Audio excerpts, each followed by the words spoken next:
What's going on, traders? Julian here, J. Lewis Trading, doing a market recap on the only trade that I put on today. Hit this thing twice. Beautiful short options play, FSLY.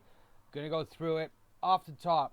They did not report well. Market was not happy with this stock, and you can see right through here that it creamed this level, gapping way below it and moving into some other key levels of support that I was watching. Primarily, it was this level right through here, 51.12. Wanted to see a gap down, pull back into it. I didn't get that so much, but you will see that some of these other key levels actually held really well. And I'm going to show you, I'm going to take you a little bit deeper on this one, show you what happened here. So what I'm looking at first thing in the morning are these key levels from the daily. What I'm looking at and I'm really appreciating is this pre-market level right through here.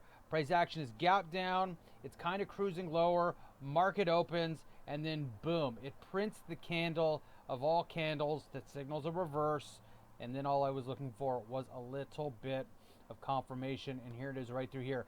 This candle set right through here, reversal candlestick pattern, and the confirmation of support of those three candles, that was the thing that triggered me to get short.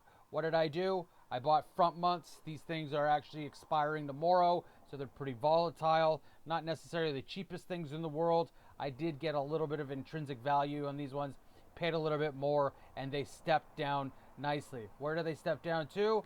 They step down to this level right through here, and they rally, and you can actually see that this level up through here is held, bringing the risk down to this level. It's a risk-free trade. If price action reverts back to the VWAP mean, I'll get out of these, take what I can.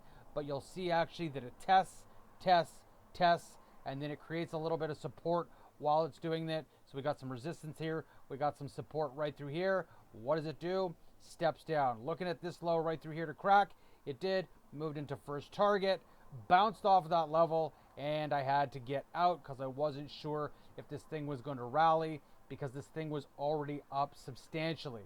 From there, this thing stepped down again and again and again. I'm going to do a full video review on it. Bottom line is, the first set of options that I traded, 58% to the downside on the options, so they appreciated 58% as I was shorting. And then the second set of options was a much shorter short-term hold, if that makes sense, pardon me. Same stock, same strike, same everything, so I paid even more for them.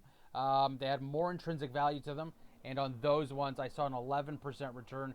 So collectively on the day, two trades, both worked out, both on FSLY, and the reason why it was two trades instead of one is there was a key level that broke against me that triggered my stop, but as soon as it got short again, I simply re-entered. You never know if these things are going to rally against you hardcore, so you really do just have to take your stops and get out. And then if these stocks roll over and go back into a short position, simply jump in. It's cheaper to just jump back in and pay the commissions over again versus letting something bleed out. You never know how sharp a rally is going to be on the short side. And when you're long something, you never know how sharp and how deep a pullback is going to be. So watch your technical levels. If they get hit, get out of the trade, because you never know. And then if they go back into the direction that is forecasted, simply get back in. The whole game is about risk management. Okay? Risk management. Manage your risk, manage your capital, manage your share size, manage your headspace, manage your emotions, manage everything. But if price action goes against you, get out. Hope that helps.